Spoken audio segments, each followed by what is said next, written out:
One. Gary Kennedy, welcome to the Map It Forward podcast.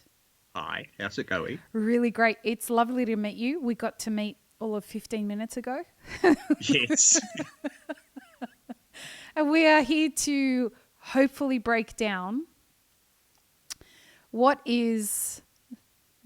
I'm sure everybody thinks I'm far too going crazy about my concerns with regards to the coronavirus, which is no longer called the coronavirus, but we'll get to that in a second.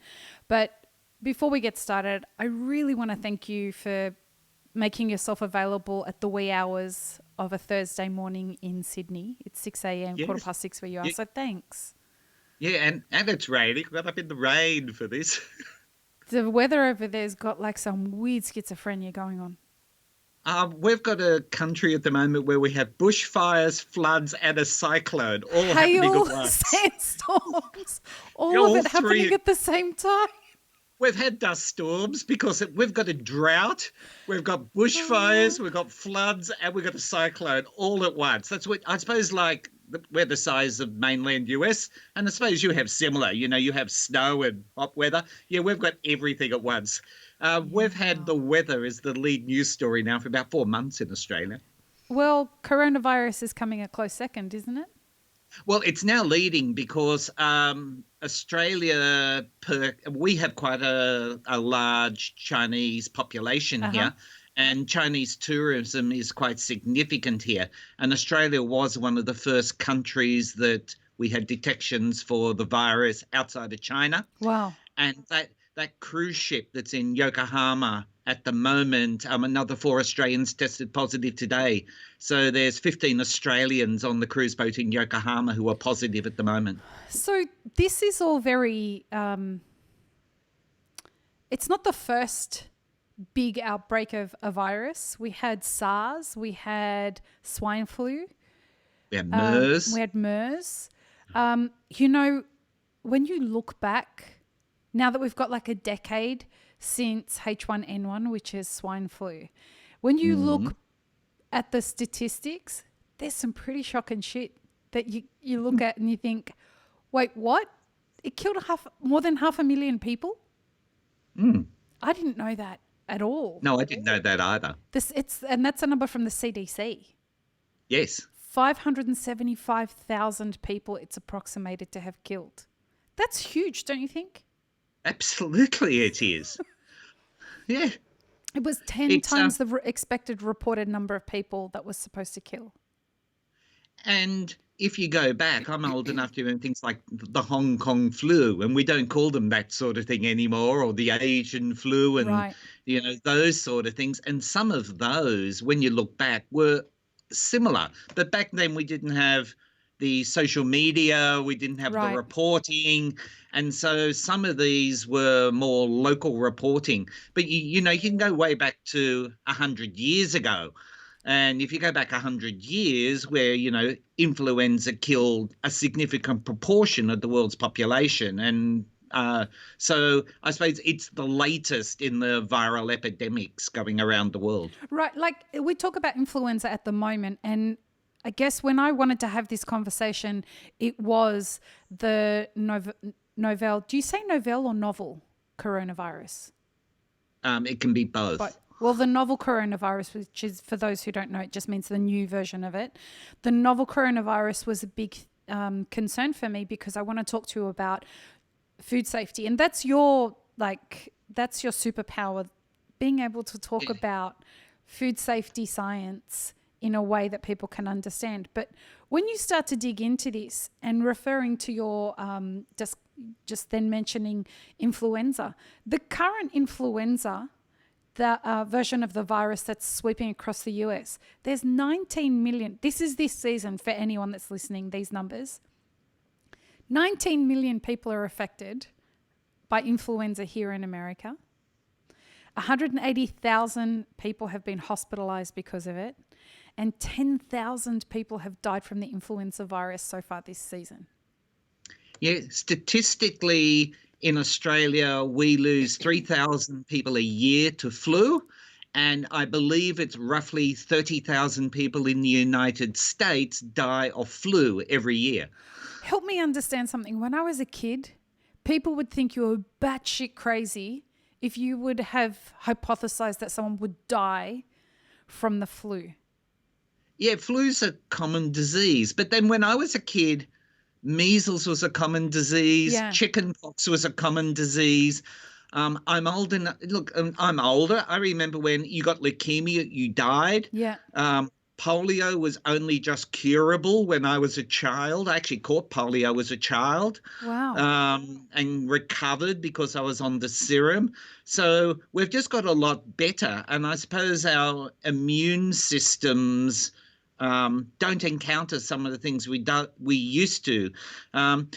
It sounds horrible, but it used to be you died very young when you got a Yes. major disease, Yeah. and now you survive. So there is a theory in immunology, and this is also to do with things like food allergy and things like that, that because we're living in a more clean, sterile Right. environment, we're more susceptible to things than we were previously. So before we get into the conversation further, which I'm so excited about this because I get to nerd out with someone in a very easy to understand kind of way, which is great.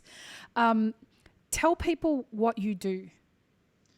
My degree is a Bachelor of Science in Food Science and Technology at Where'd the you go? University of Uni of New South Wales. So Yay!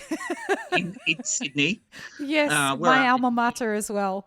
Yeah, good. I finished there in 1984. Uh-huh. I have worked in hospital catering. I've worked in the meat industry. I've worked as a food safety auditor and food safety trainer. If anyone listening knows the SQF standard, which is the standard that Walmart and Costco use, that's actually originally an Australian standard. I helped set that up. I was the food safety advisor to SOCOG, the Wow. organising committee of the Sydney Olympic Games on food safety. I write some codes of practice. In Sydney, I own a food safety consultancy. And when people ask me what I do, I say I teach people how not to kill people when they make food and to keep the paperwork that proves it in case they ever have to go to court. Give your business a plug before we get started. Oh, the company is called Correct Food Systems. And the website? Yeah, www.correctfoodsystems.com.au. There's a link in the show notes already, so if anyone wants to click on that. And people can hire you guys to help them understand how to set food systems up, how to keep great records, etc., correct? Yeah, we do that. We work for some of the big multinationals, names who everyone would know, the big supermarket chains, the big petrol companies, the big restaurant chains that operate around the world. But a bit like 80-20 rule, 80% of our business would be small businesses, Yes. less than 20 people who need to supply Hilton or McDonald's or I'm using American ones here, American Airlines. And so they have to meet accreditation standards, Yep. which are usually in excess of the local standards. So, for example, I go to Fiji once a year to an inspection of a bottled water factory, not because there's anything wrong with the factory. It's because they have to supply the big multinational airlines that fly into Fiji, and the airlines want them to be accredited to an international standard, not the local Fijian tap water standard, Right. as an example.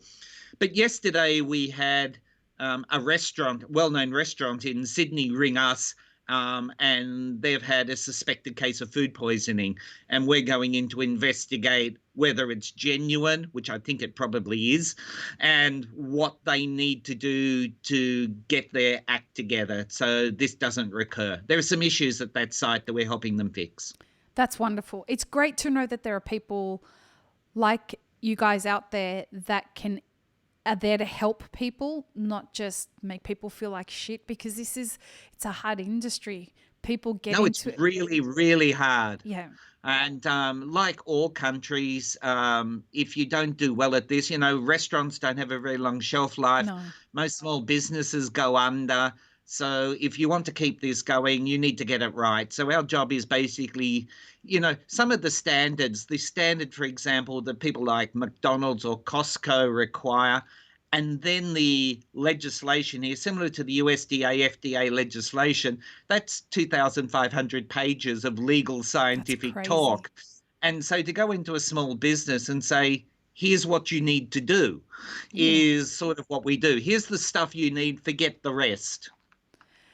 And I mean, at what point does someone bring somebody like you on board? Is it at the beginning, or is it when they're looking to scale? It's normally, it's one of two. Either they're looking to scale and someone has said, you must do this, and they can't get up to it, or something goes wrong. A lot of our work is, oh my God, we've made someone ill, or where the product's going off, blowing up in the bag before the shelf life date, Right. or customers saying it doesn't go okay.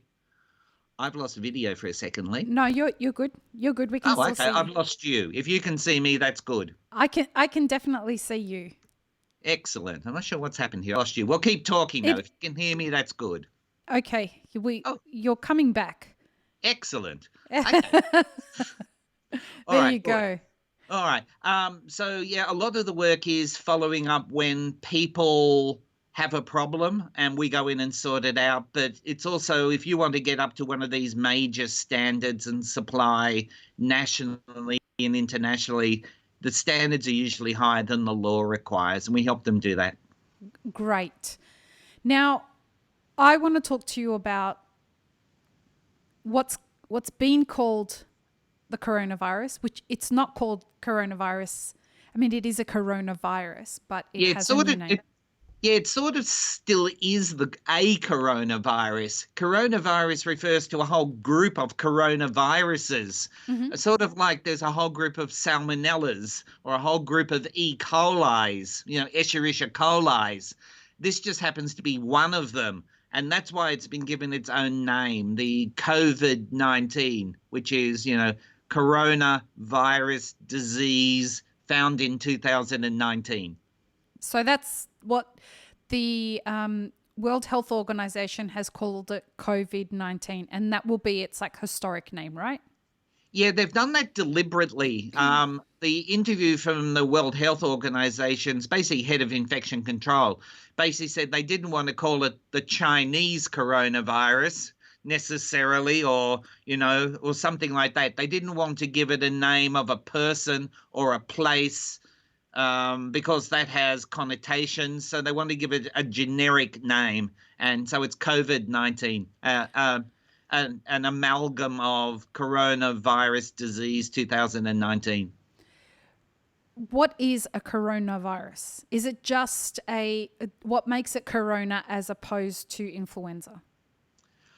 I suppose it's in terms of its genetics, if using common bacteria names, it's sort of what makes a salmonella different from an Escherichia coli. It's just different, or what makes a dog different from a cat. Okay. It's just a different bug, if that makes sense. It's a different set of genes.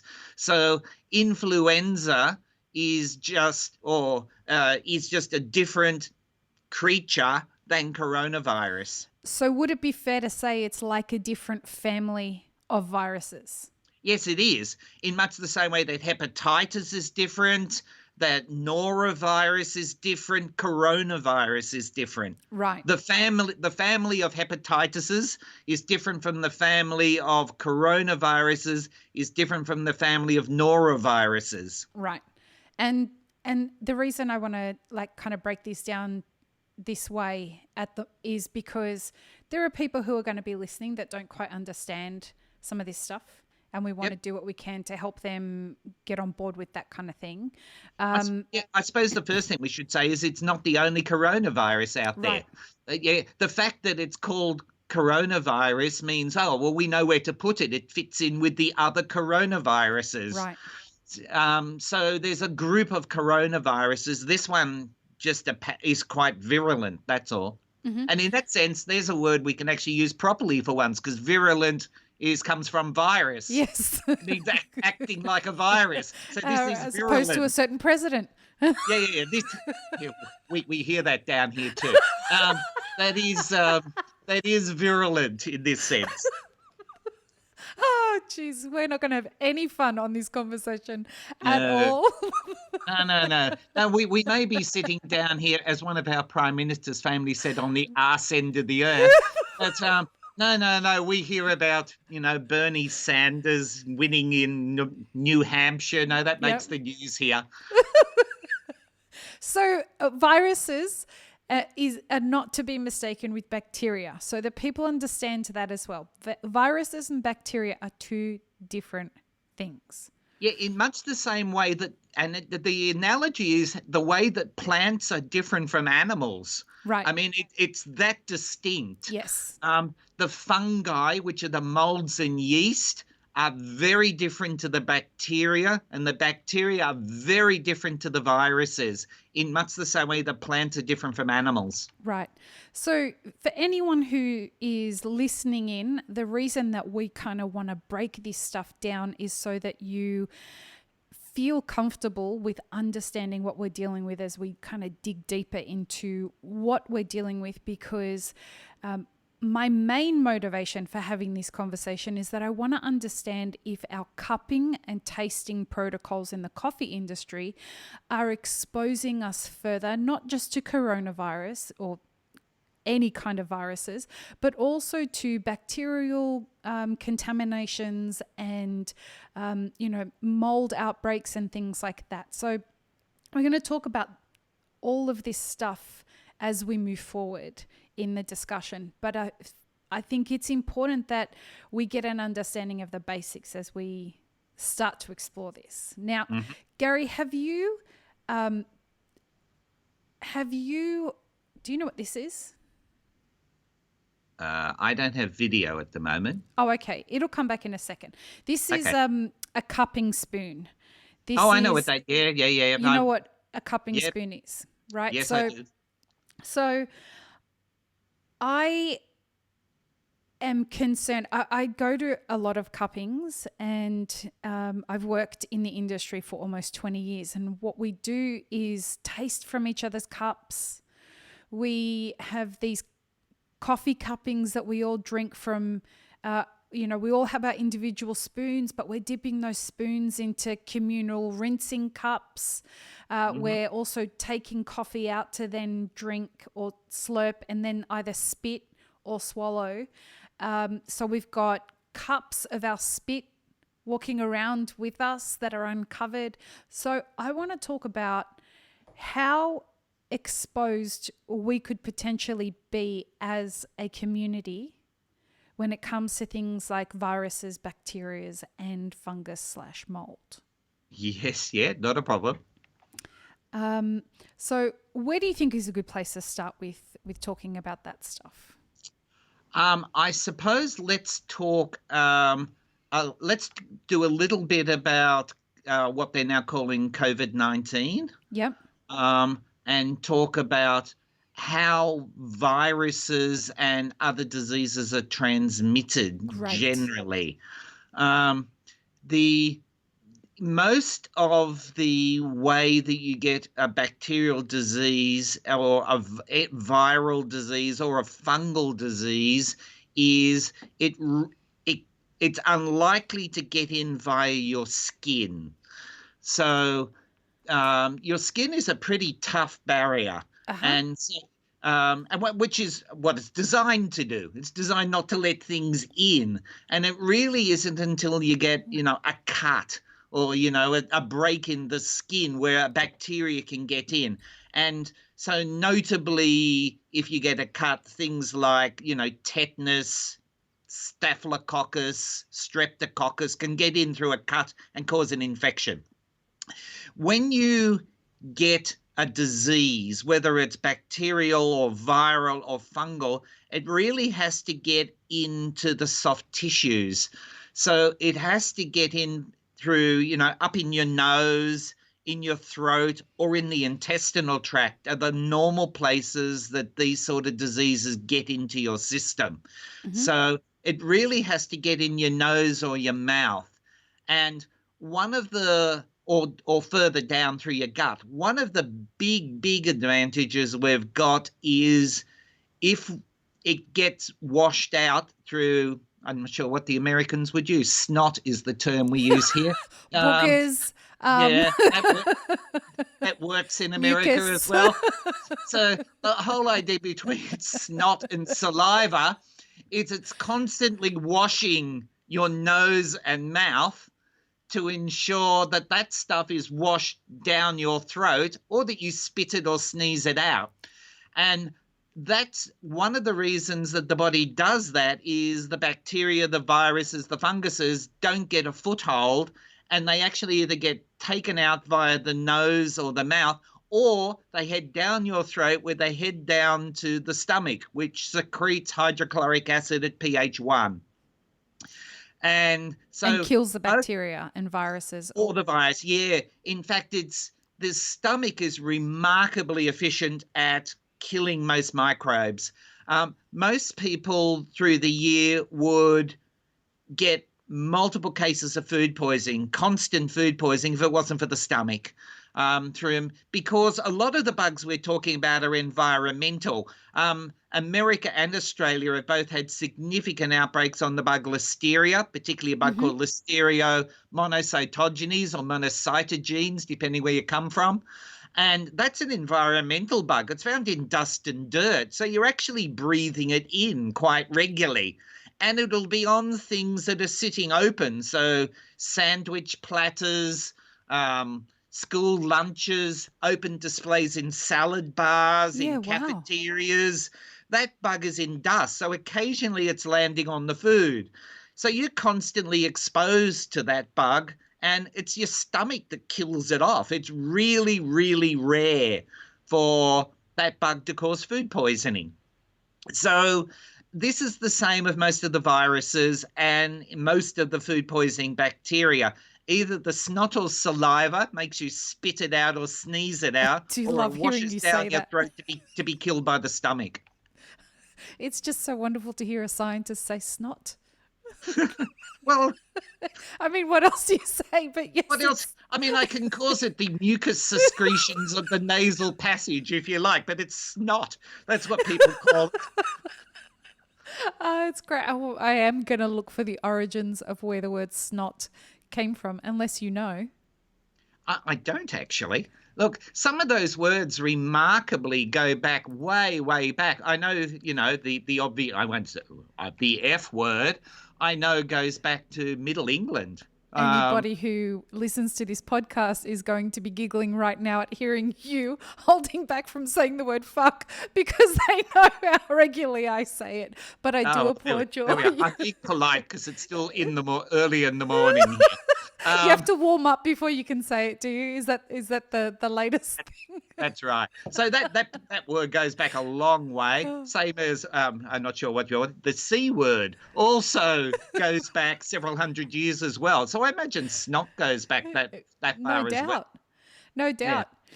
So when we talk about COVID-19 and it's a virus. I do know. What's the one that does? I'm just thinking. There's one that does go back several ways. One that's used in Australia more often. Spew. Tell me. The Australian word spew goes way back to English sailors. The word for vomit, I suppose. The Australian one, he chucked a spew. There's a nice Australian expression for you. It's so nice to hear an Aussie talk Aussie. Yeah, cheers to that. Yeah, which means vomit in Australia. That goes back to way back to when the English sailors came to Australia in the 1700s, around the time of the American War of Independence. Wow. If we talk about spewing, yes, is that, or vomiting for anyone who doesn't know, is that a way to spread a disease? It is, but it's also your body saying, I can't deal with what you've just swallowed. So it's rejecting it. Yeah, it could be I've eaten too much, I'm going to spew. It could be there's too much alcohol in this. This is going to poison me. I'll spew. But it could also be there's something in this that is poisonous, whether that's chemical poisoning or a food allergy or a microbe. If What you about have, pH uh, in what sense, pH of the stomach or pH of the food? of this? Well, what if like sometimes if I have apple cider vinegar Yeah. and I'll put it in a salad, if I'm having it with nutritional yeast in that salad, I notice that as soon as I eat that, and it's not all the time, just sometimes if I eat that, all of the sudden I I Reflux? no, not reflux. I have a gag reflex. No, well, Oh. actually, it's not a gag reflex. I actually go to vomit, but I don't vomit. That's well. Usually, if you're vomiting, it could be psychosomatic, because the first time that you had that, you vomited, and your body's remembered that. Um, if you're vomiting, normally there's something wrong with it. Okay, Um, good the to most know. obvious, the most obvious thing for vomiting, of course, if you eat food that's off, your Yeah. body will go, "This is off," and it will try and, because in your brain, even though it's probably safe to eat when it smells bad, your body will be going, "This is off," and your brain will trigger your body to vomit because it thinks there's something wrong with it. And I've tracked it down to it always has apple cider vinegar involved. So, and always the apple cider vinegar I get always has the mother in it. So perhaps there's some sort of a bug in that isn't. It could be you're taking a mega load of bugs in, and your body saying, "Hey, I can't handle all these bugs at once." But then you should be getting the same problem with kombucha and yogurt and similar products. Yeah, no, I don't. It's just something that is very bizarre. I've got like guts of steel, except in this situation. And I You thought ask, maybe it's a pH thing. it shouldn't be, because your stomach's pH 1. It can accept really low pH. The obvious low pH food is chili, which is why it burns the absolute bejesus out of you. Chili's got a pH of about 1.5. I Um, love and talking to e- Aussies. and even things like Coke, Pepsi, what you would call seltzer, what we call soda water here, that's got a pH of 3. Oh So wow. wine and beer have a pH of 2. So does lemon juice. All of those should be causing you problems if it was pH. Your No, other thing to nothing. check is the ingredients in the apple cider. Perhaps there's something you're mildly allergic to. Perhaps there's a preservative that doesn't agree with you. It could be Right. that. What about, we're going to get off the topic. I wanted to talk to you We'll about get back to toxic load. coronavirus. We'll get Yeah. back to COVID-19. COVID Yes. 19. But like the toxic load, that's something I'm becoming very interested in with regards to food. I Mhm. saw that Mark Ruffalo movie that's just been out, Blackwater Yes. or Darkwater, I think. Mm. But we're getting far off coronavirus. We can come back to toxins and things like that in a minute. Yep.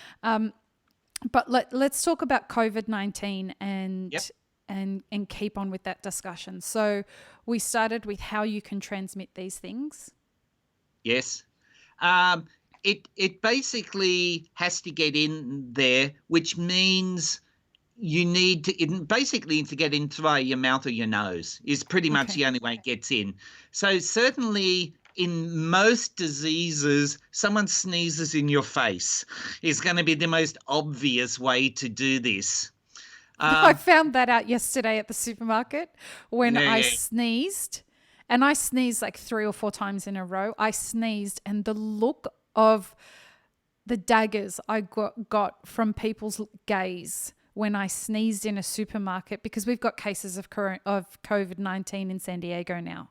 Yes. And everyone just looked at me like, how dare you sneeze in the supermarket and spread whatever it is you have.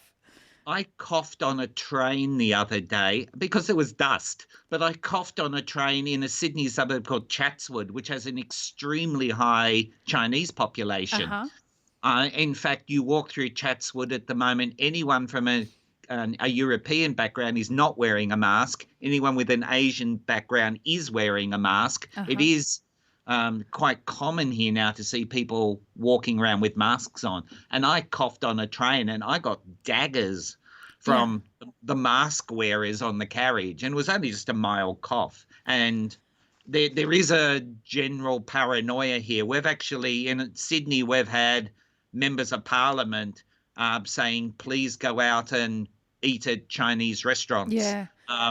because the Asian communities here are not eating out, and some of the businesses are starting to suffer from downturn in trade. Yeah, Um, Chinatown in Sydney apparently is a ghost town on Saturdays now, which is just ridiculous. It's like yeah, the busiest part of Sydney. for those who don't know, San Francisco has the biggest Chinatown outside China, and Sydney's is the second biggest one. We have the biggest Lunar New, they now call it Lunar New Year, not Chinese New Year here. We have the biggest The woke Chinese New Year brigade. festival outside China, and this year it was basically cancelled Yep. because coronavirus. Yeah, wow. We had a question come into the podcast when I told people we were doing this, and one of the most asked questions was, should we be wearing face masks?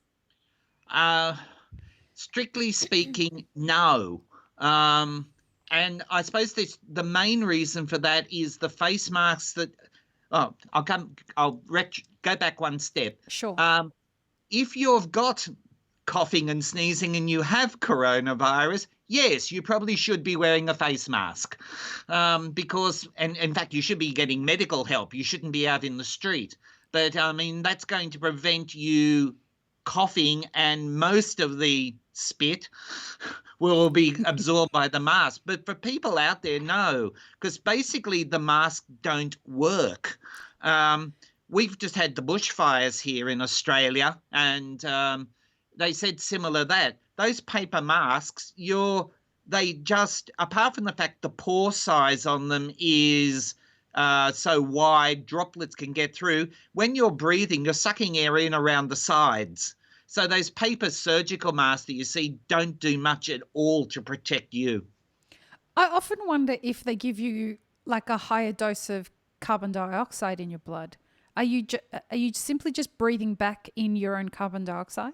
No. There was a lot on this because of the bushfires here and people breathing in bushfire smoke. So we had several weeks where Sydney had the worst air in the world, higher than Delhi or Beijing, because of the bushfires. And they basically said those paper masks are useless. If you wear a mask, you just suck air in from around the sides. Okay. Wow. So masks useless. Masks are useless for preventing you getting it. There is some, if you do have coughing or sneezing, they will catch most of the spit that you're spraying out. Or you could just sneeze into your sleeve, like the hospitality sneeze. Like, yes, or the nursing sneeze. The nursing, medical profession do similar. We sneeze into our shoulder or our elbow. So Yes. Yeah, you put your nose down like that and right. sneeze onto Exactly. yourself. Or Yeah. like that to sneeze on yourself, yes. So I've gone to pretty much every pharmacist in my area to try and buy a face mask. And I'm lucky I work isolated anyway most of the time, so I'm pretty safe. But there aren't face masks available in downtown San Diego at the moment. No, there aren't in Sydney. Yeah, they're all sold out. And then stocks. Well, in Australia, we had the double whammy. They're already sold out because of the bushfire. Yeah, well, the bushfires had already sold them out. So when this came along, there weren't any anyway. However, they're still out there. You still see lots of them. So, but they won't do much for you. Okay, so we know that a cut in your skin is a break in the barrier of your immune system. And go ahead. With the soft tissue, mainly if you think up in your nose and the back of your palate, down your throat, that soft tissue is easy for a virus to get in through.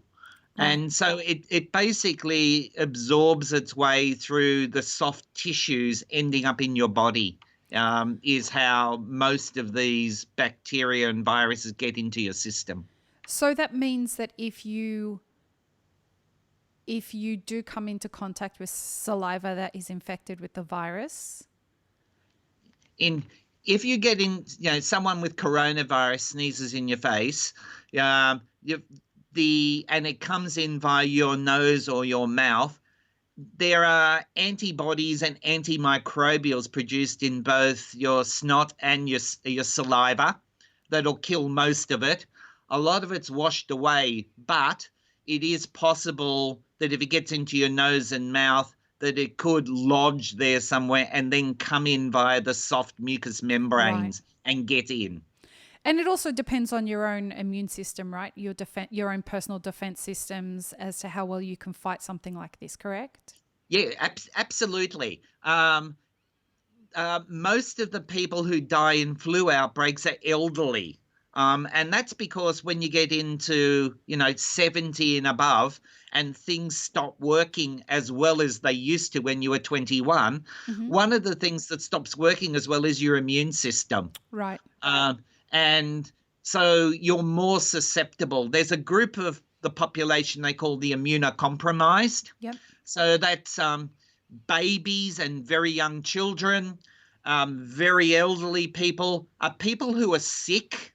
So if you've got another disease, of which things like HIV fall into that, but if you've already got a low immune system because you're suffering from something else, there's pregnant women are more susceptible because when you're pregnant, you just run down. Okay. You're just tired. And so and as part of that, your immune system is also run down, and you need 1.5 immune systems, if that makes sense, because you've got the baby in there as well. And the baby is basically relying on your immune system. And there's another group who, through other reasons, people who are undertaking chemotherapy, people who are on antibiotic treatments, people suffering from major diseases like diabetes, who have had heart attack and stroke, all of those people have reduced immune systems. And so that whole group of people, which in some countries like America and Australia, that's about 30% of the population, it's not falls into one of those categories. And because of diabetes in both of our countries, that's expanding quite rapidly. Because of that, they're far more susceptible because their immune system operates at a lower level than the general population. And the other factor, which you said you have an immunological background. So we must live in a clean environment where everything must be sterile. What that used to be called the Michael Jackson syndrome before other things became the Michael Jackson syndrome. The fact that Michael Jackson used to sterile everything and clean everything. One of his children got taken to hospital because they just caught a cold and they had no immune system and their body didn't know how to deal with it. Having a healthy immune system actually helps fight all diseases. And you can link disease fighting also to food allergy, hay fever, eczema, food poisoning, all of those linked together because there are immunological responses. And there are even studies out there that show that living on a farm, you have less of these problems than if you live in the city. Because you're exposed to animal bacteria and things like that. If you live in a house, you have less problems than if you live in an apartment. See, I use the American, not the Australian flat. And if they even studies to show kids with dogs have less problem than kids with cats, that have less problem than kids with no pets at all. And they think that's all healthy, constant exposure to basic germs in the environment keeps your immune system at a level where it's operating. And if you're constantly living in a sterile, clean environment, your body can't deal with a basic bug or food allergy or dust that turns up, and your body doesn't know what to do, so it overreacts and throws everything at it, which is the anaphylactic response you see in food poisoning. Or it does the reverse. It doesn't know what to do, so it does nothing. And then you die from the bug or the food poisoning. So if your immune system's not switched on by so living in a dusty, dirty house with a dog is probably not, the kids going out eating dirt in the backyard is probably good for them. To build their immunity, right? it boosts up their immunity, and their immune system knows what to do when they see something. So if they've got no immune system operating, you can have the immune system doesn't know what to do, so it does nothing, or the reverse, the immune system massively overreacts and you have the full anaphylactic reaction. Now, viruses can be super, super smart, right? Like their job is to proliferate. Yeah, viruses are really clever to the extent that if you define life, viruses aren't actually alive. Um, some people may know DNA, that whirly thing, made up of carbons and hydrogens and oxygens, and every single living creature has its own DNA that is unique to it. Mm-hmm. Viruses don't actually have DNA. They have a different form, and what they do is they get into a cell, which could be a bacterial cell, or in the case of humans, they get into one of the cells of your body, Right. and they go into the nucleus, and they basically steal the DNA from that cell and convert it to make viruses. So if you've got something, the Australian expression would be a cold sore. Does that work over there? Yeah, People yeah, know yeah, what yeah. cold sore is? The herpes simplex virus, which is also, the other herpes down below as well. That's Herpes. yeah, that's another one. Herpes is a virus. That's where the herpes virus gets into one of your body cells. It gets into the cell either down in your groin or in your lip if you get the cold sore.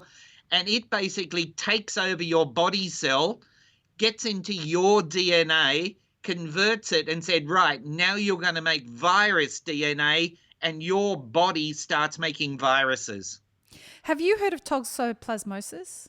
Yes, I have. Yeah, Isn't it's that originally fascinating? a disease of domestic cats originally. Yeah.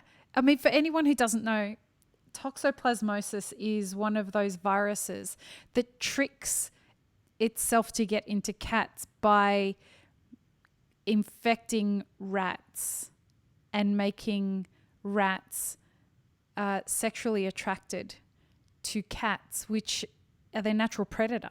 So the virus gets into rats, they become sexually attracted to cats and are drawn to cats rather than being scared from them. They obviously then go towards the cat kills it and eats it, and then the virus gets into the cat.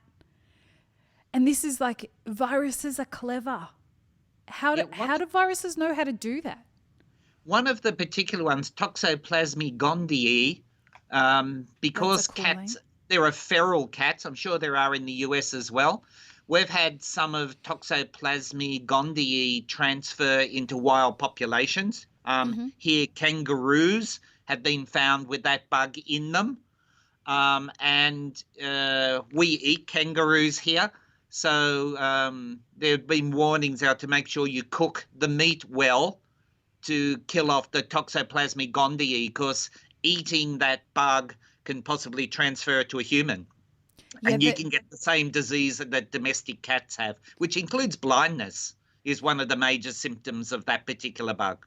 Yeah, they reckon that far more people have it than what are realizing they have it. Oh yeah, it's massive. I mean, it's found in domestic cats, so it's in the domestic cat population. And you may think, oh no, mine's a nice cat, but when it goes out at night, it meets all the strays that have got it. Yeah. So it's quite common in domestic cat populations. Yeah, wow.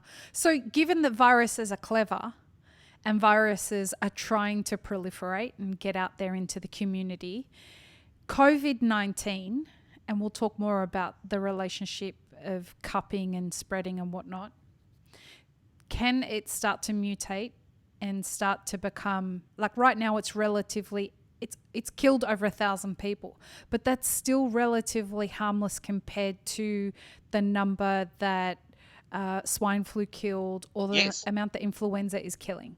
Yes. Can it mutate and become? Go ahead. Well, it can. Let's pick the most obvious example, and sorry for anyone who's, when a boy and a girl get together and they make a baby, That's actually, to some extent, a genetic mutant, in the sense, not like an X-Men mutant, in the sense of that's a unique, different creature that has combined DNA from two different sorts. Right. Now, when some bacteria and some viruses will have a couple of ways, some of them just split and one becomes two. Sometimes during that splitting process, the DNA doesn't break properly or form properly. And so if you like, the baby or the two split ones can be different to the parent, Okay. because that's one way this can happen. Now, most of those things will die. They don't go, but occasionally one will survive. The other thing that can happen, and they suspect this has happened in America with Escherichia coli 0157, E0157, which is your dangerous strain of E. coli over there. There's a bug called Shigella, which most people would, if they've heard of the disease dysentery, which is common in tropical places, particularly places like north of Africa and south of Asia, so places like India and Thailand and Vietnam, this bug is around.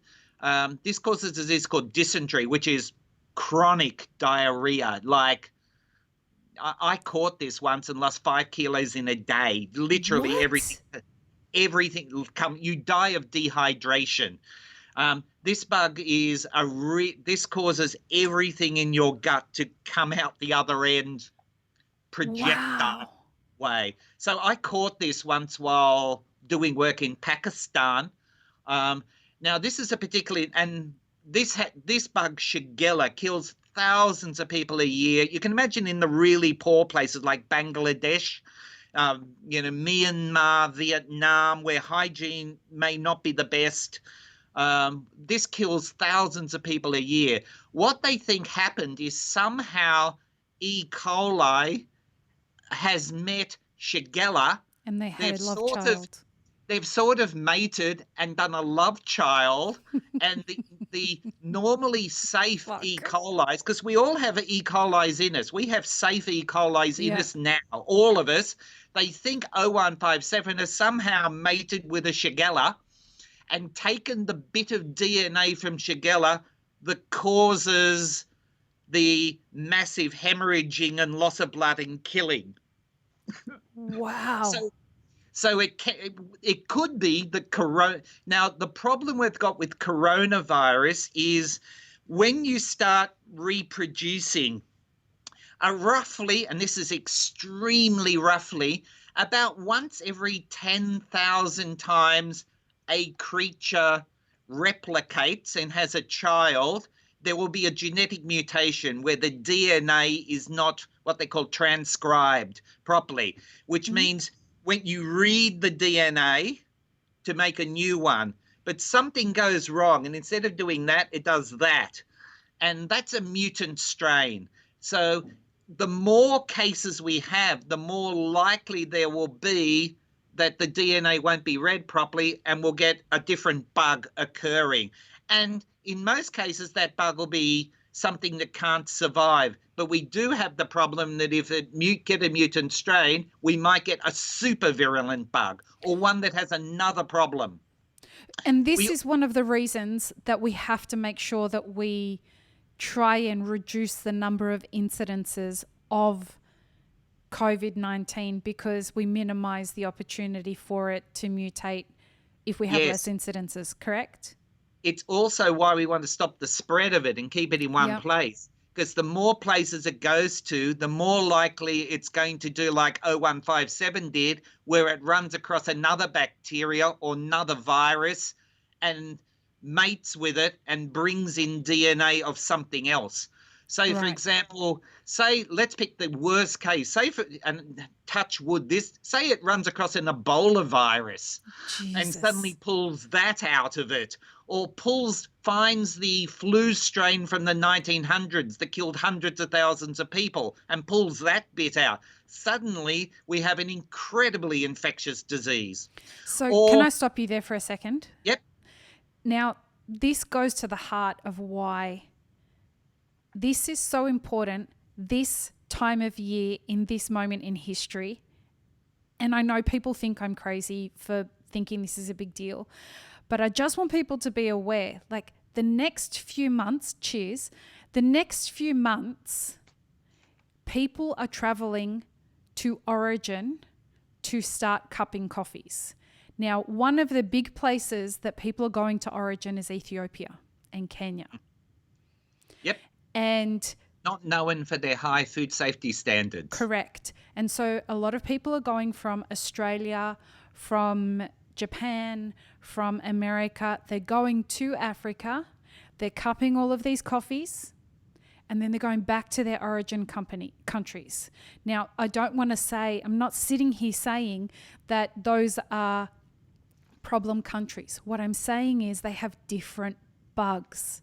And so if somebody who has been exposed to COVID and isn't expressing any symptoms goes to one of these countries, crosses with other bugs, and it starts to create a different mutation in their body, we have a whole other level of clusterfuckery. Yeah, we've probably already, we're getting to the level now, depending, on the conspiracy theories, that the incident in China is much bigger than it used to be. Even talking about the numbers we're talking about so far, we would already, if you talk genetics in terms of how many replications do you need before a mutant strain appears, we should already be hitting the first mutant strains. Yeah. Most mutant strains, they'll be inconsequential, or they'll actually kill the bug. They'll bring in, there'll be some mutant, suddenly, to use an analogy, something will be born without a brain or with no legs, to use a human, and the mutant will suddenly be no legs, and they think, well, that doesn't survive. So most mutant strains are actually useless. But your problem you've got is if you get a mutant strain and it actually increases in strength or virility, then you've got a problem. We had an incident, our first reported case here in San Diego yesterday. What happened was that they tested this person and it came back with a false negative. So they released that person out into the general population. And they were out in the general population for a period of time. They won't tell us how long. And then they realized it was a false negative and brought the person back in. This is a problem. Well, the one thing is that this is a new bug. Yep. I mean, we didn't know about this in November as causing a problem. So the tests are not great. There's still some unknowns about it. We don't know how long it lasts just sitting out on a bench top. Because it's so new, there are some bugs that'll last minutes on a bench top, or not very long. HIV/AIDS is a good one. The AIDS virus only survives hours out in the open, for example. But we do know some diseases, some flu strains we know can go 100 years. Wow. They're quite worried about the thawing of global warming. One of the problems with global warming is all the dead bodies from Europe are put up in the frozen tundra, and that's starting to thaw, exposing all of the dead bodies with a flu strain that no one's got any immunity to. That's something to look forward to. Exciting times. Yes. Keep you in a job. Oh, look, I'm never bored. I've always got something I can imagine. to do. Unfortunately, food safety there's always a new bug or a new disease or a new allergy. I picked the right career when I went through uni. Yeah, There's you did. never a problem with this And job. the best university. Yeah, yes, for our old alma mater. It's so funny how we get so attached.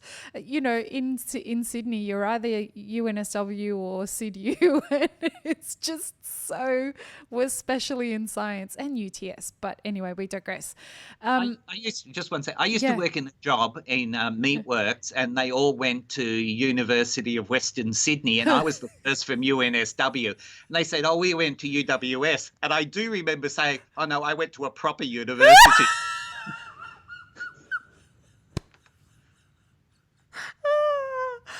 Oh, we're such elitists when we go to UNSW. It's horrible, isn't it?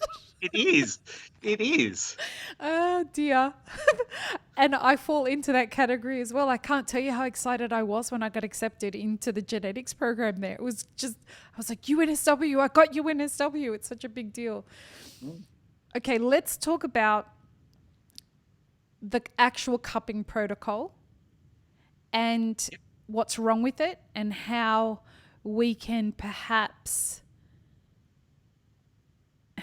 and it's not just for COVID-19, it's for things like influenza. I'm just shocked that we haven't got more reported cases through cuppings of people catching illnesses from each other. That's either perhaps from people thinking, but I couldn't have got it from there, or because we're exposed in so many other ways in our industry.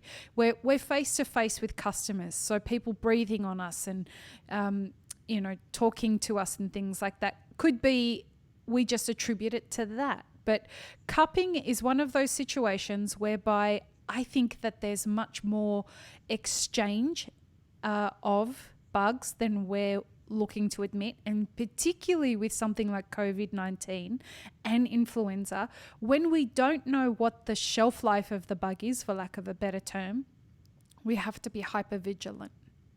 I think one of the big advantages of people in that profession, the people who travel the world buying and tasting coffee, have got is I think they've got pretty good immune systems. It's a bit like my job. I travel the world.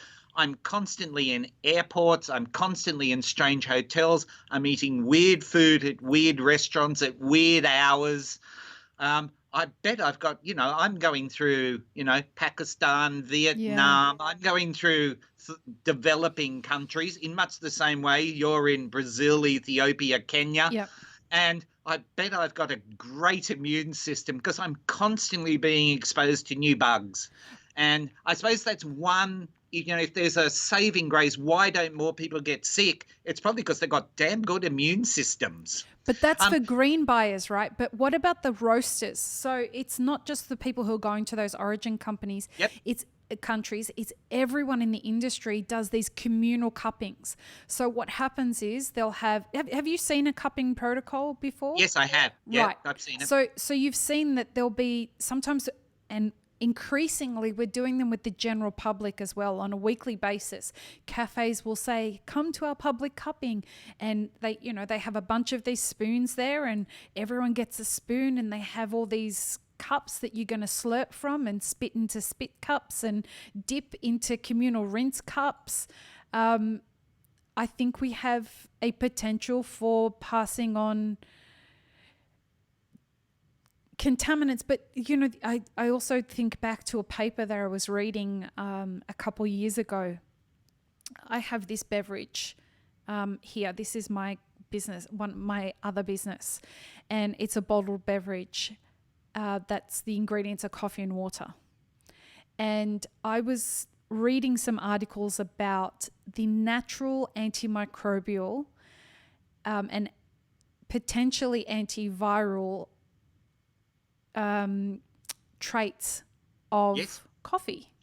Yep. Caffeine is the most obvious one. Caffeine is quite poisonous. But there are other ones that are in there as well. I've read similar papers. Coffee itself is actually quite antimicrobial, particularly in cupping, where you're not having a 1 litre soy latte with caramel, as from that Seattle chain, where you're actually which failed down under, because we actually know what a decent cup of coffee is down here. You can say that. I can't. I could. Look, that's well known. That's Starbucks bombed in Australia because all the Italians and Greeks moved here after the Second World War, and we actually know what a macchiato or an espresso is. The flat white came out of Australia. Actually, anyway, New Zealand. yeah. Same. Like the pavlova. They both argue over it. For those listening who don't know what a pavlova or flat white is, we apologise if we talk Australian for a second. No, these are smart folks that listen to this podcast. They're well in tune. All right. So Australia and New Zealand are, I suppose, a bit like America versus Canada. There's a friendly rivalry there. Or East Coast, West Coast. Yes, yes, yeah, that's true. Australia will happily support New Zealand unless we're challenging them in something that we In want to the All whoop them Blacks, really badly. the cricket, the rugby. Yeah, yeah, yeah. Cricket, rugby, the Olympic Games. We compare Right. medal counts, all of that. They do Um, have the best prime minister, though. We will oh, she's absolutely take their prime minister over ours any day. we'd do the same. Jacinta Ardern wants to move over here. I'd sign her up tomorrow. She's brilliant. She's Um, fantastic. all right, getting back to cupping. Yes. Um, your main look. I suppose cupping does tend, and the coffee industry does sort of lag behind. If you like, the catering industry. When you go into most caterers, there are things like plastic spoons, and they're there deliberately to be disposables. Right. Um, the reason why coffee cups, which is a sustainability issue, coffee cups are disposable is you're the only one that touches it, Right. the barista. And they're meant to be disposed of. And so in the catering industry, that's quite common to prevent disease, is simply you use the item once and dispose of it. Mm-hmm. Wherein that tends not to be the case when you're cupping. You tend to use the same cups. Now, Right. with COVID-19, I have seen the first, and it was advertising for a company, but I have seen the first test report that shows a commercial dishwasher, the one which we would call back a house in catering, Right. the one that restaurants use and Yep. hospitals use to clean Gets super crockery. hot. Yeah, it gets up to an 82-degree rinse cycle. I have seen tests done of dishwashers in hospitals with crockery. A technical report come out only in the last couple of days from the dishwasher company who sponsored it to say that Of those course. temperatures will kill COVID-19. So certainly dishwashers will do it. And in Australia, if you've got a domestic dishwasher, the rules over here, the law says if you use, because domestic dishwashers don't run at 82 degrees, they run at lower temperatures, normally around 55 to 60, because you don't want a young child open up a dishwasher half cycle and have scalding water go over them. So they tend That's to about run lower 110 Fahrenheit for anybody who's Yes. interested. Sorry, No, no problem. The rest of the world's in Celsius. Get over it. Yeah, exactly. And, Woohoo. and I'm right there with you, mate. I have to deal with FNDC, Red Dye 2, and air miles and all sorts of weird things because of America. Anyway, we're digressing. All right, so with the dishwasher running at a lower temperature, they've done studies over here for places like childcare centres and aged care, which don't use commercial dishwashers, they use domestic ones. And if you use the brands of dishwashing tablets and dishwashing powders, you actually achieve an equivalent chemical sanitizing step. So, if you know the Australian brand would be Finish over here, but the popular dishwashing powders are of such a strength that they will also kill COVID-19. I've got to ask you on that. So, Yep. When we taught food safety at university, we talk about wiping benches with alcohol. That'll do it. They know that kills it. They know they know the standard sanitizing bleach solutions that most people use and chlorine solutions will kill it. But why here do they not use alcohol for cleaning surfaces? They use sanitizer. It's in which industry? In the food coffee? industry. So so here you have to, when you're washing dishes in cafes, you have to have a 3-bay sink. Yes. And the 3-bay sink, the first one has soapy water in it. The second one is just to rinse with water. The third one is with sanitizer. That's not necessarily a requirement here. Does the sanitizer do anything though? Because it does. The sanitizer, generally that sanitizer will be one of 3 things. It can be just very hot water, which is unlikely. But it could be just dipping in hot water. The other two most likely one is a chlorine solution, and the World Health Organization requires at least 50 parts per million chlorine, sodium hypochlorite in it. Is that At food the time, safe? yes, it is. Oh, okay. Yep, that's well under it. When we're talking town water supplies, we're talking 1,000, and swimming pools are at 11,000. Okay. So 50 is negligible. And in fact, those pillow pack salads that you buy in the supermarkets, Yep. they're washed at about 200 parts per million. All the lettuce in McDonald's and Burger King would be washed at about 200 parts per million. And so what is that killing? The chlorine basically rips the cell wall apart. Okay. It literally, chlorine breaks up the proteins, fats, and carbohydrates in the cell wall. So it literally rips the organism apart. So when we had the E. coli outbreak here of romaine lettuce, Yep. what would that just mean, that they didn't sanitize the romaine lettuce properly? Yes, probably. There could be a couple of other things. We've had similar, like you, we've had outbreaks in lettuce, alfalfa sprouts, and what we would call rock melon, what you'd call cantaloupe. Mm-hmm. We've had similar outbreaks down here. It can be a number of factors. One of them is the chlorine doesn't get replaced. If you keep putting dirt in it, eventually it wears out. Right. So you need to keep making sure the levels are okay during the day. And both countries have had incidents where they haven't replaced the level. There's also the fact, if it's really dirty and dirtier than normal, it will cause a problem. We had a problem here where cantaloupes were picked after a dust storm, and because they were dirtier, the chlorine didn't work because the dirt used up the chlorine. We had 7 people die in that outbreak. Admittedly, it was from from Listeria, not from E. coli, but similar. Right. And the other possibility is, if you've got a very alkaline water, chlorine doesn't work well at water above pH 8.5. Mm-hmm. So if you've got water that's got alkaline, I think in Australia it'd be bore water. So water that's high in a mineral content, particularly if it's washed through a carbonate like limestone or chalk, it'll have a high hard pH. water. Yeah, hard waters. Hard waters, chlorine doesn't work really well in them. And it dissociates to another chemical that we don't need to talk about in this podcast. So the alternate is in the salad washing industry, and often used in the catering industry, is something called peracetic acid, which is a modified form of vinegar.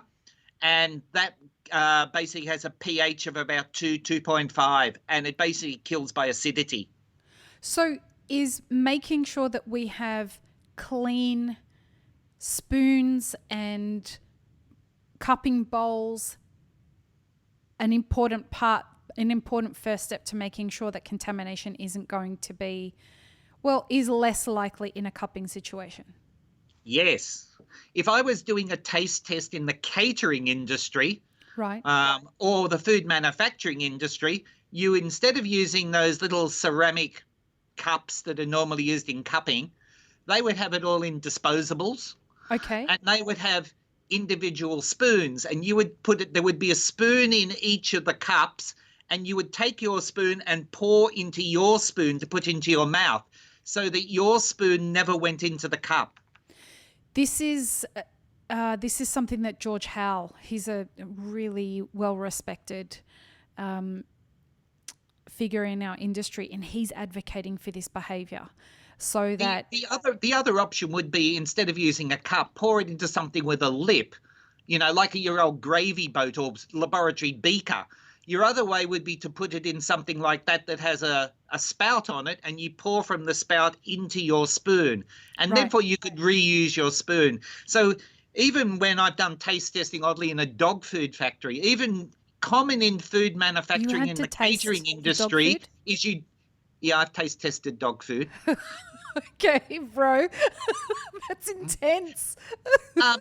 The Mars Corporation have a number of pet food factories, and it's a requirement that the staff, QA staff, eat the dog food to make sure it tastes correct. And so I've been a food inspector in a dog food factory, and Oh man. to check, part of your assurance is to check the procedures they do. You observe laboratory procedures. So I had to observe the taste test. They said, would you like to try it? So No, thank you. well, it was only dry dog food. I haven't gone to the wet dog food factory. But Ah. the brand name that I know translates over there, I've tasted a schmacko. I know they have schmackos in America. What does it taste like? It doesn't taste very nice. No, I can imagine. It's baked. This product is a perfect product, no denigration on Mars at all. It's exactly designed for what dogs like. Right. It's meat that is slightly off. It's allowed to get to a state that humans would say yuck, but dogs really like it because it smells and tastes more meaty and gamey. And then some of them, they spray dried rotten offal on the outside as well. Okay. Otherwise, it's like beef jerky.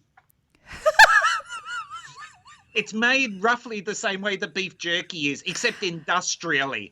So it's made on you can see, 100 meters of a schmacko prior to it being cut into the pieces. But roughly it's made the same as beef jerky, except Excellent. It's made from stuff that's slightly off because dogs like those gamier flavors. I'm feeling really good about my decision to be plant-based. So if you know the Australian brand names, which may not translate to America, I've eaten Whiskettes, the cat food. I've eaten Goodo. I've eaten Dentabone. I've tried a Dentabone, the teeth Isn't it cleaning that chewing for dogs. thing? Yeah, the chewing thing for dogs. Yes, I've eaten one of those. You know what? I had to come up with with one of the places I was consulting with. We wanted to come up with puppy chinos. And so They exist in Australia. Yeah, no, I know. And we were getting them ready for a cafe here. And I was working with a local pet store owner and his recommendation, and we tried it, and apparently these puppies loved it. We used to soak the pig's ears in oat milk and soak them for a couple of days and then steam it for them. They loved it. Although my dog doesn't particularly like puppuccino because he doesn't like warm milk for some reason. But over here, it's just the puppuccino at the local dog park here, because I live in the inner city, and I imagine like all the inner city renovated suburbs, there are cool hipster places where you walk your dog. And our local cafe does a puppuccino, which is a dog bowl, with warm milk with powdered liver put over the top. Yeah, same, right? It's just a different version of they just find something that's going to be delicious for the dog that humans aren't supposed to eat. But scientists like you have the luxury of having to be on the front line of try those things. So I suppose if I was cupping, when we talk, if I'm going into a taste test in a kitchen and I'm dealing with chefs, they will either use disposables. So they'll use disposable cups, disposable spoons, or they will have standard cups with spoons in them, and they will use their own spoon and take the spoon to pour in. So what goes into their mouth never cross-contaminates. And also doing that way, there's no way they bring the cup up to their mouth as well. And then, in case there is anything, they put it to a dishwasher. And a standard dishwasher will clear everything off. So you never see, well, I shouldn't say that, but I don't know of any incident where food poisoning has ever been caused by a tasting process. There's never been spread of a disease, to my knowledge, anywhere from all of the taste tests that are done in catering or in food manufacturing, because they use different techniques to cupping.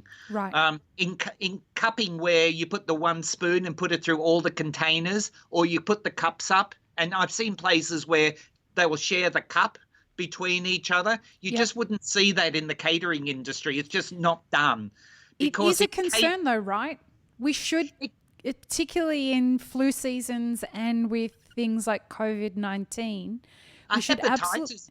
Hep A can certainly be spread that way as well. Hepatitis can be spread from the surface of eating and drinking utensils. Yeah, wow. We just had last year we had a Hep A outbreak here in San Diego.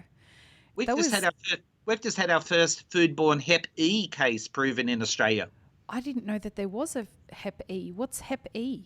Hep E is found in pigs, and we had our first case here from people eating undercooked pork liver Pork. pate. Wow.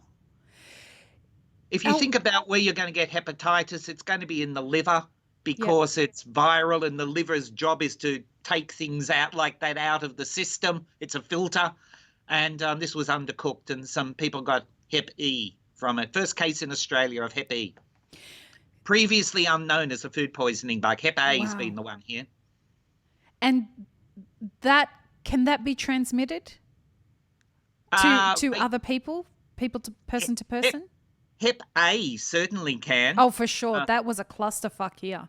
Yeah, well, we've had a number of cases here. We've had, particularly, again, food coming out of China. We had a number of cases here, including some deaths from frozen berries and frozen pomegranate seeds. We've also had outbreaks here with oysters grown in water that had sewage in, and we've also had it in cooked peeled prawns that were washed in contaminated water to cool them down and were not cooked again. They were served the old prawn cocktail in Australia. Yeah, wow. Raw prawns with seafood cocktail sauce. So we've had a number of Hep A outbreaks here in food, mainly due to waterborne Hep A. But certainly Hep A will survive quite a long time on surfaces. So we don't know how long coronavirus or COVID-19 will survive. Because it's so new, we don't know whether it's hours or weeks or months or years that it will survive on the outside of a cup or a spoon. All right, so help me with this. That takes me to another part of it. So the region of Yunnan, the province of Yunnan in China has incidents of COVID-19. Yep. And it is the coffee growing region of China. Yes, and it is. And it is proliferating very quickly. Over the last decade and, exponential growth over the next couple of decades. Given that we don't know how long, I've been reading up and the CDC says that they don't know, but there's no reason to suspect that you should be worried about any foods that are coming out of China. But they also don't know very much about COVID-19 from what I've been reading anyway. Cutting in and out. Can you hear me now? I can hear you perfectly now. You've come back. Great. So what I was saying is the literature at the moment on the CDC website and other food safety websites is saying that they don't know enough about the life cycle of COVID-19 or how it all the important stuff that we need to know. For example, how long it survives, what will kill it, what is less likely to kill it and more likely to kill it. We don't know those things. And so we don't know if... Yeah, they're basing the information. World Health Organization says similar things. Bar that dishwasher study I saw, which is the first one, the World Health Organization is saying, alcohol, chlorine, hot water will kill it. But you're right. This is new. They're basing a lot of the facts because it's not the first coronavirus. You know, it's part of a group of coronaviruses. So part of the knowledge they're basing on what they know about the other coronaviruses and what works on it. But because coronavirus has never really been linked to a major disease, it's just a virus. Mm-hmm. There's never been a huge amount of work done on how it moves about, because there's never been a need to know how it moves about. So how concerned should people be, or should they be concerned at all, about things like green coffee traveling from China to other countries? And the reason I say this is because I feel kind of confident that we'd kill it if it was in the green coffee through the coffee roasting process. Yeah, absolutely, right? You do. Yep. But there are people that are going to come in contact with the green coffee before it goes through a kill step? Okay. I'm basing this on survival of other coronaviruses. Yeah. It's extremely unlikely. Even things like drying the bean, Yep. to get the wet bean to the green bean, that drying process, the term used is desiccation. The Yep. drying process is actually going to pull moisture from the virus as well. Most of the viruses won't survive getting to the green bean stage. We don't know, and the surface of a green bean also has some antimicrobials on it as well. Right. It has some of the things that eventually end up in a coffee on it as well. So there's some natural antimicrobials. While it's dry, it's not going to grow. But does it survive? We don't know. Could you transfer? It's extremely unlikely, simply because Right. there's never been a case anywhere in the world of flu or cold or hepatitis or any of the other viruses coming from touching herbs and spices or grains or coffee beans and then transferring to a human That we know of anyway. that we know of. So there's not a case anywhere in the world where a dry raw material like flour or wheat or lupins or corn or any of those, where something on the outside has caused a disease in a human by touching the outside, that we know of. So Right. it's unlikely. So that side of things seems to be quite safe as far as we know, which is great. But it's more things like cuppings, communal cuppings, whether they happen in local communities or whether they happen at origin, the water quality that we're using when we are cupping different things at different places. Yeah, They're the kinds of things that we... Yeah, there's lots of places in the world where the drinking water, and again, we're not talking mainly viral, we're not talking coronavirus. Certainly, most of the bugs we've mentioned in this talk are carried by water. Hepatitis, E. coli, salmonella can all be found in dirty water. Do we know if there are people that it doesn't infect? Well, sorry, that's not the right way to say it. It doesn't harm. So it can infect them without harming them. Well, that's true of a lot of things. Most of us, there's a small percentage of the population who carry salmonella, who carry listeria, and don't get food poisoning. There are some people who will carry hepatitis and in a minor strain and not get the full symptoms. The same is probably true of coronavirus, that there's going to be a group in the population, and we don't know what percent that is. There's going to be a group in the population who get it and are infectious and never exhibit the symptoms of the disease and never even realize they've got it. There's a statistic that I read somewhere that in Australia, 90% of the people who test positive for hepatitis, of all the strains, including B and C, 90% of the people who test positive for hepatitis had no idea they'd even had the disease. It may end up being the same with coronavirus.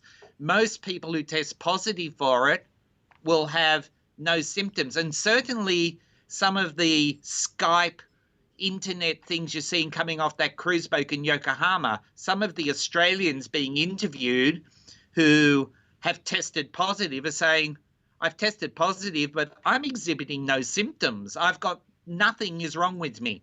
And there's also, they don't know, they believe this may be one of the diseases, a bit like hepatitis, that you can actually be contagious and spreading the disease before you've exhibited the first symptoms and you realize you've got it.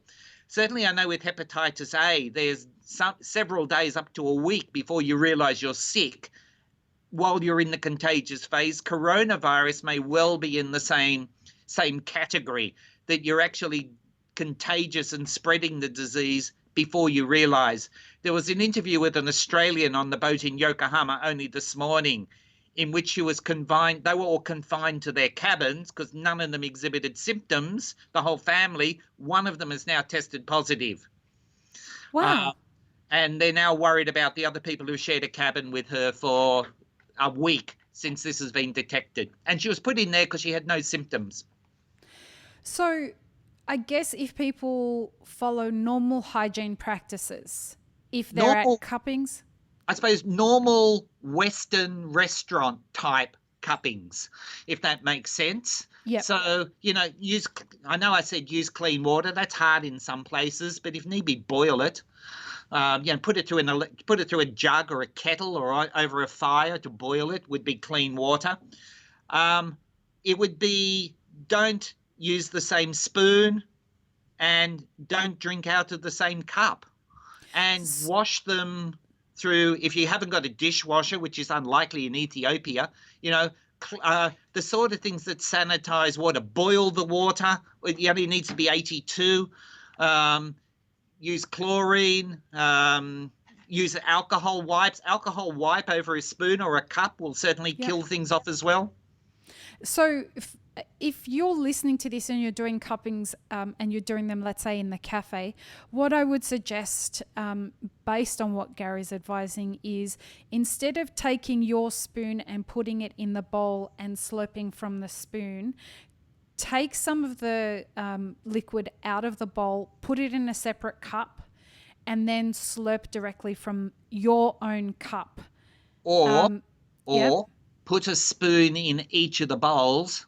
Yes. And do spoon to spoon. That's more common for doing liquids in catering and food. You put a spoon in each one of them. So you're doing sauces or gravies. You'd put a spoon in each of them and you'd pour from spoon to spoon, making sure the spoon, so you put the spoon above and drip it into the spoon below. So the spoons don't touch. Because what we have, you'll notice what some people do is they'll slurp, and then so they'll slurp, only barely touch their own spoon. But what tends to happen is that then when they go to spit into their spit cup, they spit onto their spoon, and it's then they'll take that spoon and put it back in the bowl. And it's disgusting. It's not done by everybody. It's not even done by the majority of people, but it's done by a lot of people. That would be a no-no. If I was a food inspector and saw something being done, you would raise that as an issue in their inspection. You'd raise that as an unsafe work practice. That's poor hygiene. Right. And this is where I'm concerned, because a lot of people who cup don't go through schools or food. Cupping isn't something that's a part of the food safety standards here in America, where we have to go and get certified. And so because of that, people just watch other people slurp and then they just spit, and they're not realizing that by spitting on their own spoon or putting another horrible thing, they'll take their cupping, I'm almost going to gag thinking about it, but they'll take their cupping spoon and they put it into their spit cup and then take it back out. And the way I've seen it explained, when I've seen it actually done badly, I've said, if you were at a restaurant at a salad bar and you saw someone eat something and throw it back in, would you be happy to take the remains out and eat it yourself? Right. And they go, no. I said, well, that's exactly what you're doing here. Right. The term in food industry, you're cross-contaminating. Right. And this is why I want to make sure that we had this conversation and raised it, is because while a lot of people who are professional cuppers very much understand what clean cupping is about, the average cupper out there that's in the cafes or the general public that are turning up to public cuppings, the little roasters across the world that are cupping together, they don't have clean cupping protocols. And this is where it's a problem with regards to cross-contamination, and why I thought it was important to have this conversation. You could have all the best intentions in the world to not spread any kind of viruses, but this could be a potential breeding ground for something like that if unsafe. And, you could think that they're harmless, but if you turn up and you've got the flu and you're, slurping from your spoon, putting it back in your saliva, and then putting that in a communal cup to rinse off your spoon, someone else comes and dips that spoon into that cup of clean water, what you think is clean water, that's a potential hazardous environment for them. One of the other things they do in the food industry, that thing of clean water is rarely clean water. Right. It'd be a sanitizing solution. So We don't do that. Yeah, in the food industry, if you were talking catering or food manufacturing, what tends to be done is the thing you rinse your spoon in will be a chlorine solution. Or, That's a good idea, though. Yeah. To add some sanitizer into that and then clean out the spoons in there. Yeah, that'd be fairly. I mean, the thing you see most often in a sanitizing solution would be in an ice cream parlor where they put the scoop in to wash the scoop. Yep. When you see them dipping the scoop in, that's a sanitizing solution. Usually it's not just water that they're washing the ice cream scoop with. Great. I will make sure that we put that out into our general specialty coffee world as a suggestion, because that could be a big help. I know that you've got staff about to come into the office, so I did want to... I suppose the other variation you see on that, when you see, I think the term they use over there is a busboy. Yes. When you see people collecting crockery and cutlery, you often see on their trolley, the tray that they put the cutlery in will actually have water in it. Yeah. And it's actually not water. It's often a sanitizing solution. It's partly to wash some of the food off and make sure it doesn't set, but it's also partly sterilizing the cutlery that's come back. That's a really great suggestion. So you sometimes see that as well. But the ice cream scoop is probably the best analogy. Those things these people put an ice cream scoop into, that container up on the bench, that's normally a sanitizing solution, not just water. You also see it in barbers where they put the combs, or hairdressers. Yeah, the blue solution. Yep. That solution is a sanitizing solution to prevent disease from your comb or the razor going between patrons. That's another industry that also uses a sanitizing solution rather than just using water. We just had an interesting comment come through that 33 of the 585 environmental samples collected from the Wuhan's Hunan seafood wholesale market were found to contain the nucleic acid of the novel coronavirus, according to the NIVDC. Yeah, that's not surprising. I've been to wet markets. They're rudimentary. And, they're same people share the same benches. Yep. There's raw and ready to eat prepared together. There's animals. I've got a background in the meat industry, and there's things at those markets where not just I can't tell the cut, I can't tell what species it's come from. So, that doesn't surprise me at all. Sorry? For real? Yeah, seriously. There are bits on sale there, and I don't know what it's from. Wow. And I came out of, I used to run, I suppose the equivalent is the USDA. I used to run an Australian export registered meatworks here. And I know what bits of what animals we normally eat here, including the bits inside, the offal. And there are bits over there I think, that's not from a cow or a fish. I don't know what that's from. Yeah, it does not surprise me at all that you get positive results there, because the same bench you chop up the fish on is also the one you chop the cow on or chop the other animal up on, or the toad or whatever, the spider, whatever happens to snake, whatever's nearby. And in some cases, they'll also prepare the ready-to-eat food with the same knives in the same area. So it's really, these are in tropical countries. They're often at 35 degrees. They're at body temperature, high humidity. Cleaning is just to throw a hose over them at the end of the day. No surprise at all that this has come out of a wet market.